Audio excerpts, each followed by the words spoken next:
Lesson number 12 food for all part 3 last part. इसके 2 part upload हो चुके हैं, लिंक उसका डिस्क्रिप्शन में है, तो आप पहले वो 2 पार्ट देखना और ये third and the last part है। Food storage and conservation of environment. All living things store food. Every living thing has their own way of doing it. तो हर लिविंग थिंग अपना खाना स्टोर करके रखते हैं। कोई भी आप ले लो, प्लांट्स ले लो, एनिमल्स ले लो या ह्यूमन बीइंग्स ले लो, ये लोग अपना फूड को स्टोर करके रखते हैं ताकि वो टाइम टू टाइम उन्हें खाना मिल सके और हर टाइम पे खाना अवेलेबल रहे उनके लिए, इसलिए खाना हम स्टोर करके रखते हैं। Insects like ants store food. Bees collect nectar from flowers and store it in a honeycomb in the form of honey. Squirrels store seeds. तो यहाँ पे एग्जाम्पल सबसे पहले दिया हुआ है हमें इंसेक्ट्स का, कि जो एंड्स होते हैं वो भी खाना बचाते हैं। जैसे कहते हैं कि गर्मी में और ठंडी के सीजन में एंड्स जो होते हैं ये खाना अपना स्टोर करके रखते हैं और बारिश के सीजन में 4 महीने ये वो खाना खाते हैं, ये लोग बाहर नहीं निकलते उसमें। बीज कलेक्ट हनी। बीज जो नेक्टर कलेक्ट करती है बीज और इसे हनी कोम में स्टोर करके रखते हैं। Squirrels store seeds. अब है plants. Plants to store food. Bulb of plants such as onions and garlic and tubers such as potatoes, ginger, etc. Radish, sweet potatoes, beetroot are the roots of their plants. तो सबसे पहले है bulb of plants. Bulb of plants means plants के ही एक part में ये food को store करता है, जैसे कि अनियन, गार्लिक, ये अपने अंदर ही फूड को स्टोर करता है। ट्यूबर प्लांट्स जो होते हैं ये हमें देते हैं स्टार्ची फूड। फिर उसके बाद है radish, sweet potatoes, beetroot are the roots of their plants. तो ये जो इसे कहते हैं हम रूट प्लांट्स कहते हैं, रूट वेजिटेबल्स कहते हैं जो रूट्स में आते हैं। और ये जैसे रेडिश हो गया, स्वीट पोटैटो हो गया, बीटरूट हो गया, एक्सेट्रा और भी जो कुछ वेजिटेबल्स है ये अपने रूट्स में आते हैं, हमें ये रूट से मिलते हैं, इसलिए इसे कहते हैं हम tap vegetable, tap root vegetables.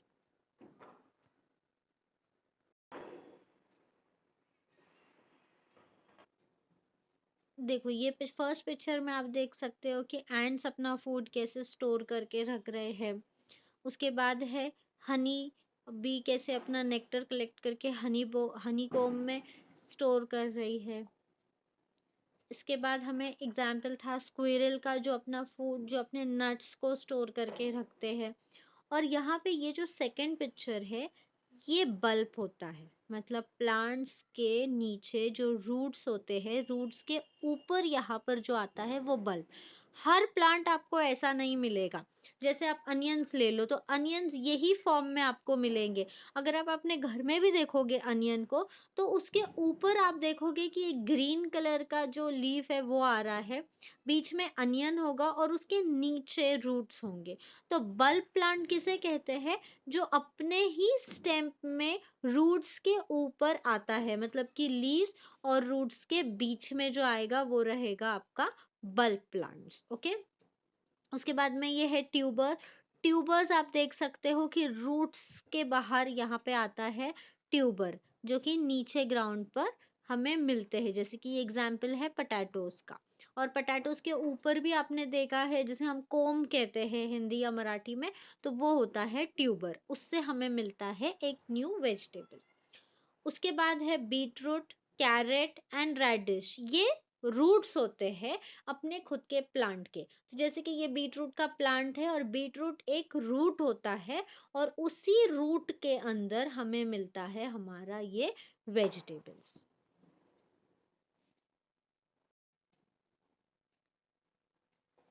Due to improved methods of cultivation, we now produce plenty of food grain. Their production exceeds the demand.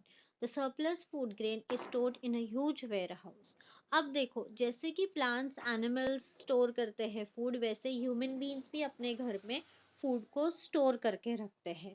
अब ये स्टोरिंग प्रोसेस के वजह से क्या हो जाता है कि ना ही सिर्फ प्लांट्स या एनिमल्स को, बल्कि एक ह्यूज इकोनॉमिक लेवल पर भी इसका हमें फायदा होता है।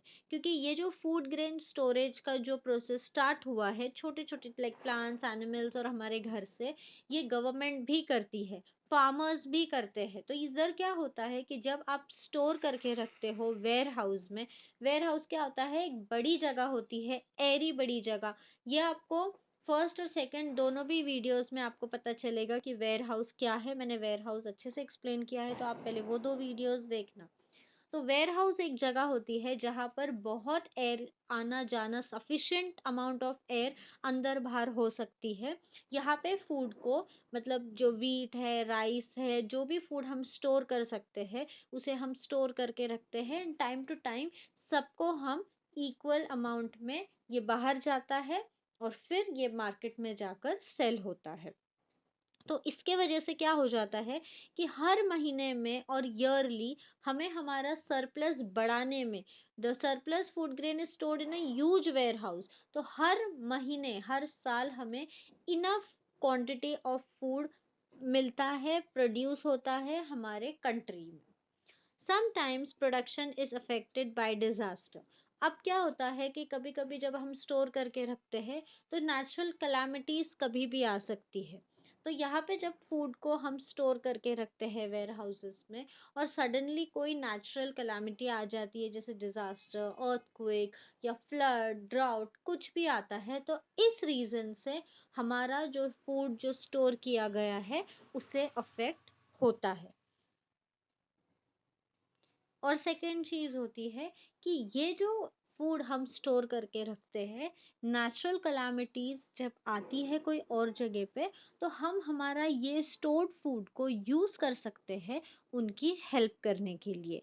लेकिन हमें इसे हर चीज से बचाकर अच्छे से स्टोर करना पड़ता है, ताकि जब भी जरूरत पड़े हम इसे अच्छे से यूज कर सके। नेक्स्ट टॉपिक है द ग्रीन रेवोल्यूशन। अब एक्चुअली ग्रीन रेवोल्यूशन है क्या? Green revolution is associated with agriculture production. It is the period when agriculture of our country was converted into an industrial system due to the adoption of modern methods and techniques like the use of high yield variety seeds, tractors, irrigation facility, pesticides, and fertilizer. It was brought about by the joint efforts of scientists, people working for the spread of science and farmers. The credit for research in India goes to Dr. M.S. Swaminathan. तो यहाँ पे green revolution क्या है कि जब हम लोगों को, मीन्स फार्मर्स को, एक न्यू मेथड मिला, एक न्यू टेक्नोलॉजी मिली, जहाँ पे उन लोगों को वैरायटी ऑफ सीड्स पता चला, ट्रैक्टर्स आए, न्यू टाइप के ट्रैक्टर्स आए, इरिगेशन फैसिलिटी, इरिगेशन मतलब कि जो हमारा वाटर सप्लाई है उसका, ये भी सेकंड पार्ट में एक्सप्लेन किया जा चुका है, मेथड्स ऑफ इरिगेशन। तो इरिगेशन का मतलब है water supply, methods of water supply. Then pesticides and fertilisers. पहले क्या होता था, जो ट्रेडिशनल एग्रीकल्चर था, ट्रेडिशनल एग्रीकल्चर में फार्मर खुद सब कुछ करते थे, और उनके पास में एक अच्छा इम्प्रूव्ड सीड्स भी नहीं थे। इम्प्रूव्ड सीड्स मतलब कि जो साइंटिफिकली टेस्ट होते हैं लैब में, और फिर हम फार्मर्स को देते हैं, जो कि हमें पेस्ट अटैक से भी बचाती है, प्लांट को न्यूट्रिशन मिलता है आज की मॉडर्न सीड से।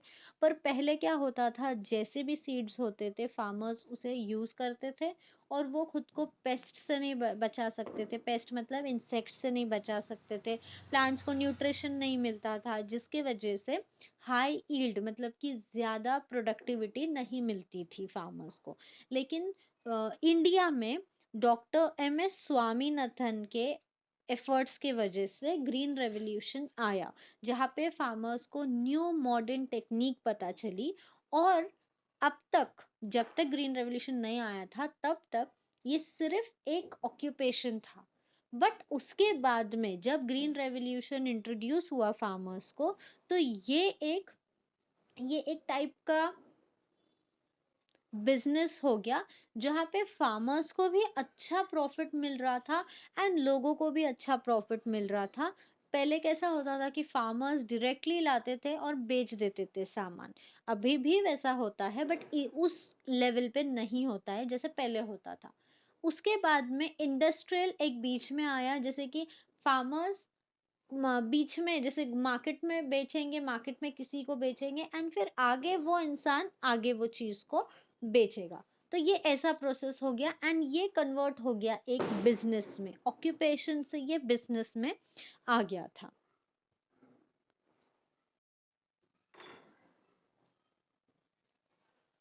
ग्रीन रेवोल्यूशन के इफेक्ट्स क्या हुए?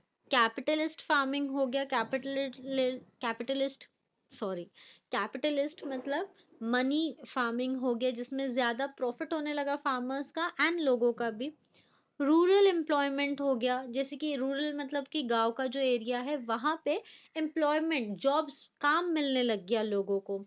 Increase in production, production high हो गया क्योंकि यहाँ पे इम्प्रूव्ड सीड्स आ गए और नई नई टेक्नोलॉजीज आ गई, जिसके वजह से काम बहुत कम हो गया फार्मर्स के लिए, जहाँ पे वो और अपना एफर्ट डाल सकते थे कोई और चीज करने में। फिर इंक्रीज इन ट्रेड हो गया। यहाँ पे फार्मर्स का देखो, पहले आज बहुत इजी है क्योंकि आज टेक्नोलॉजी है, जैसे कि यूट्यूब हो गया, इंस्टाग्राम, फेसबुक, ये सब हो गया। तो आज हमें बहुत इजी है कोई चीज को सेल करना या कोई भी न्यूज आउट होना, ये सब चीजें बहुत कॉमन है। बट पहले वो नहीं था क्योंकि पहले नेटवर्क नहीं थे, गूगल नहीं था, इंटरनेट नहीं था। तो फार्मर्स को बहुत दिक्कत होती थी एक जगह से दूसरी जगह पे लेके जाने के लिए कोई भी अपना प्रोडक्शन। तो जब यहाँ पे इंडस्ट्री बीच में आ गई, तो यहाँ से फार्मर्स के लिए बहुत इजी हो गया मार्केट में कनेक्ट करने का। और जैसे ही फार्मर्स मार्केट में कनेक्ट होते हैं तो उनका ट्रेड भी बढ़ जाता है। इंडस्ट्रियल डेवलपमेंट, इसके वजह से इंडस्ट्रीज को भी काम मिला, इंडस्ट्रीज में भी एम्प्लॉयमेंट हुआ और इंडस्ट्री भी डेवलप होती गई। इकोनॉमिक ग्रोथ, पैसों की ग्रोथ होने लगी, फार्मर्स के लिए भी, लोगों के लिए भी एंड गवर्नमेंट के लिए भी, like country wise. Effect on consumer and planning, customers को फायदा होने लगा जैसे मैंने आपको बोला। तो ये थे इफेक्ट्स ऑफ ग्रीन रेवोल्यूशन। ये है डॉक्टर एम एस स्वामीनाथन, जिन्होंने जिन्हें हम फादर ऑफ ग्रीन रेवोल्यूशन भी कहते हैं, जिन्होंने इंडिया में इस चीज को इंट्रोड्यूस किया। ये कुछ इनका इंफॉर्मेशन है। Dr. M.S. Swaminathan, known as the father of Green Revolution, was born on this day in 1925 in Kumbakonam, Tamil Nadu. In 1960s, India was on a verge of a mass famine. His work of high yield variety seeds of wheat led to green revolution in India. He has been awarded with Food World Food Prize, Albert Einstein World Award of Science, Padma Vibhushan and many more awards.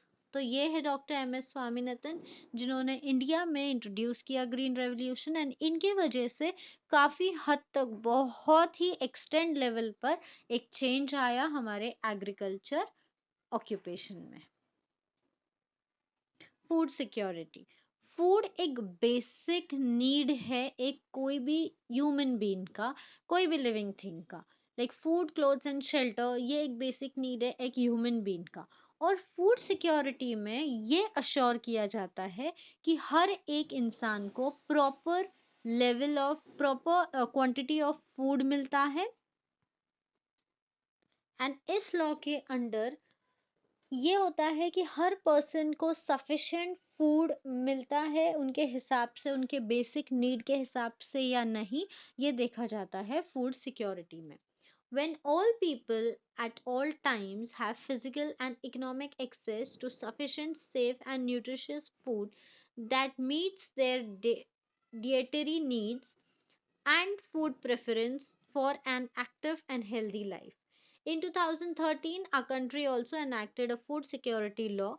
It made it possible to fight ill like malnutrition, starvation, and deaths due to hunger. ये होता है जैसे आप ration, हर हर किसी के पास आज के time में राशन कार्ड है। तो आप जब भी राशन की दुकान में जाते हो और आपके पास में राशन कार्ड है, तो आपके कार्ड के हिसाब से, आपके फैमिली मेंबर्स के हिसाब से आपको प्रॉपर फूड का क्वांटिटी दी जाएगा। जैसे 1 kg हो गया, 2 kgs हो गया, जितना सफिशिएंट है, एक बेसिक नीड जितना है उतना दिया जाता है राशन में आज भी।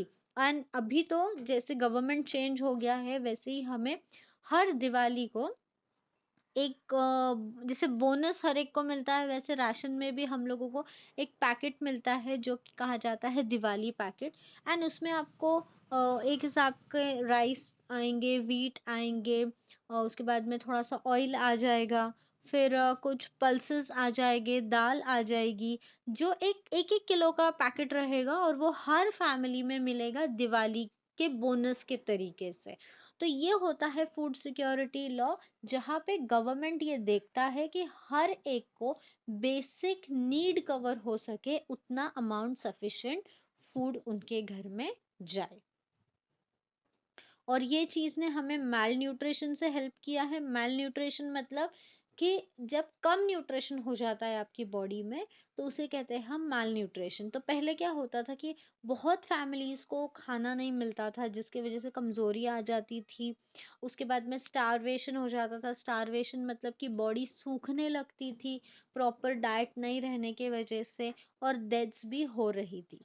तो इसीलिए फूड सिक्योरिटी लॉ ने हमें हेल्प किया कि हम एक प्रॉपर न्यूट्रिशन डाइट फॉलो कर सके, गरीब से गरीब आदमी को भी उनके घर में खाना जाए।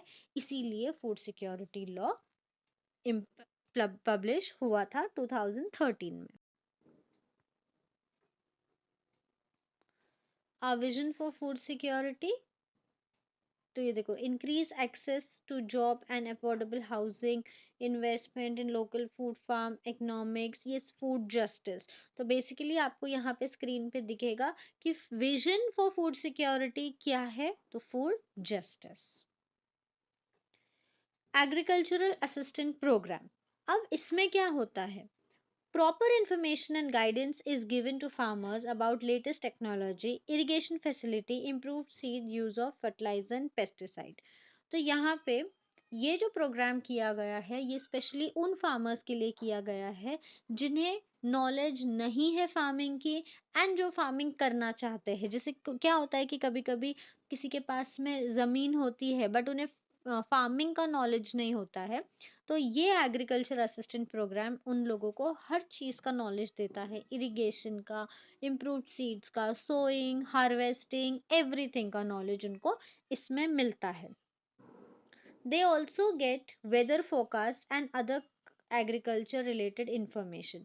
तो पहले होता था कि फार्मर्स को खुद एक अंदाजा लगाना पड़ता था कि कैसे बारिश होगी या कितनी अमाउंट बारिश होगी, कब स्टार्ट होगी, ये सब।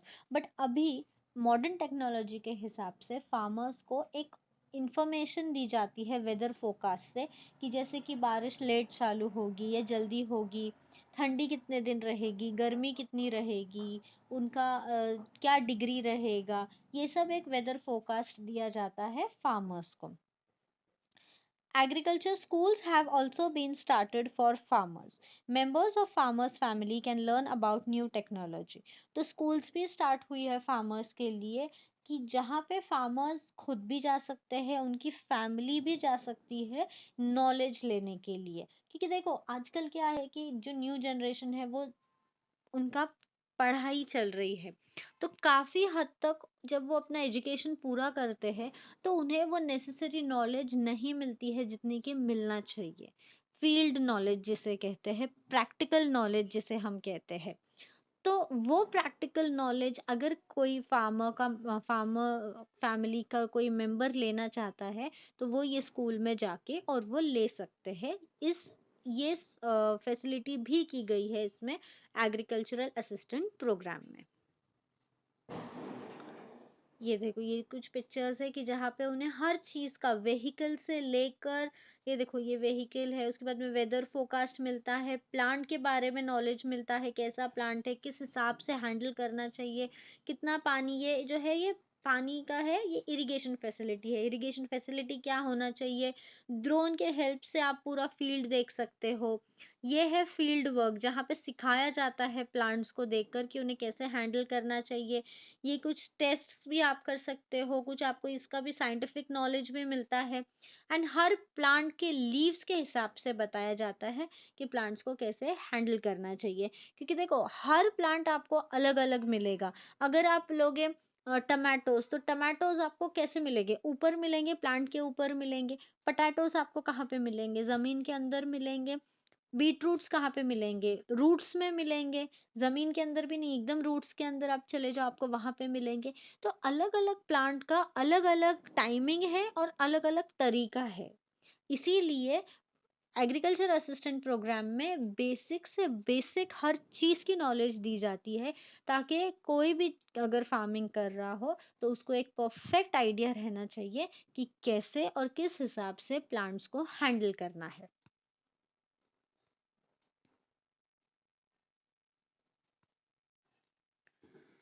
Agricultural produce marketing committees hold exhibition for farmers. The Agricultural Department of the government, Agriculture University, television, newspaper, and various periodicals work for spread of modern methods of agriculture. तो अगर आप अपने एरिया में अगर आप फाइंड करोगे, तो हर time आपको एक वर्ड आता है कि कृषि महोत्सव। ओके, ये कृषि महोत्सव क्या होता है? ये होता है agriculture produce marketing committees. Okay, कृषि महोत्सव और एग्रीकल्चर प्रोड्यूस मार्केटिंग कमिटी एक ही होता है। इन लोग उस कृषि महोत्सव में लोग आते हैं, वहां पे फार्मर्स होते हैं वहां पे, और वहां पे फार्मर्स नॉलेज भी देते हैं जो लोग आते हैं उन्हें। प्लस वो अपना जो भी फार्मिंग किया गया है उसके बारे में मार्केटिंग स्ट्रैटेजी करते हैं, जहाँ पे प्रोड्यूस होता है, जहाँ पे एक एडवर्टाइज होता है उनके प्लांट्स का। और ये जो मॉडर्न मेथड्स ऑफ एग्रीकल्चर है, ये हर जगह पे आपको हेल्प करेगा। जैसे टेलीविजन हो गया, न्यूज़पेपर्स हो गए, हर जगह पे इस कमिटी का एक ऐड होता है, जहाँ पे लोग बहुत हाई क्वांटिटी में जाकर और इस चीज का नॉलेज लेते हैं, एग्रीकल्चर का नॉलेज लेते हैं। तो ये याद रखना आप कि कहीं पे भी अगर आपको कृषि महोत्सव दिखेगा, तो एक बार आप पक्का विजिट करना यहाँ पे, क्योंकि आपको बहुत वैरायटी के प्लांट्स देखने मिलेंगे, वेजिटेबल्स देखने मिलेंगे, फ्रूट्स देखने मिलेंगे, अलग अलग चीजें देखने मिलेगी। एक एग्जाम्पल मैं आपको दूंगी कि जो ड्रैगन फ्रूट है वो हर किसी ने कभी ना कभी खाया होगा या रेगुलर खाते होंगे। तो पहले ये ड्रैगन फ्रूट नहीं था, ये यहाँ पे प्रोड्यूस ही नहीं हो सकता था। बट मॉडर्न टेक्नोलॉजी की वजह से ड्रैगन फ्रूट का एक एक्सपेरिमेंट किया गया कि यहाँ पे उसे इंडिया में उसे फार्मिंग करके देखी गई, जहाँ पे वो सक्सेसफुल भी हुए। तो देखो, पहले नहीं था और अब हुआ, क्यों? क्योंकि ये मॉडर्न टेक्नोलॉजी के हिसाब से ये पॉसिबल है। तो आज है ना, हम कोई भी चीज को कैसे भी मॉडर्न टेक्नोलॉजी के हिसाब से यूज करके एग्रीकल्चर को, हमारी ऑक्यूपेशन को और एनहांस कर सकते हैं। क्योंकि हम इंडिया में रहते हैं और इंडिया का मेन ऑक्यूपेशन एग्रीकल्चर है, क्योंकि वी आर द प्रोड्यूसर्स, हम ही प्रोड्यूस करते हैं। इसीलिए एग्रीकल्चर के लिए इतना ध्यान दिया जाता है, क्योंकि अगर हमारा एग्रीकल्चर सही से चलेगा, अगर हमारे फार्मर्स अच्छे से रहेंगे, तो हम लोग अच्छे से रह सकते हैं। नहीं तो हमें भी इफेक्ट होगा, क्योंकि फिर हमारे घर में फूड की कमी होगी अगर फार्मर्स अच्छा यील्ड नहीं दे पाएंगे तो। और भी बहुत सारी चीजें हैं जो पूरा इम्बैलेंस हो जाएगा। इकोनॉमिक, कंट्री इकोनॉमिक भी इम्बैलेंस हो सकती है अगर फार्मर्स का प्रोड्यूस अच्छा नहीं रहा तो। तो ये था lesson number 12, food for all. I hope आपको समझ में आया हो, मेरा एक्सप्लेनेशन अच्छा लगा हो, मेरे एग्जाम्पल्स अच्छे लगे हो। प्लीज मेरे चैनल को सब्सक्राइब करना, अपने फ्रेंड्स के साथ में शेयर करना।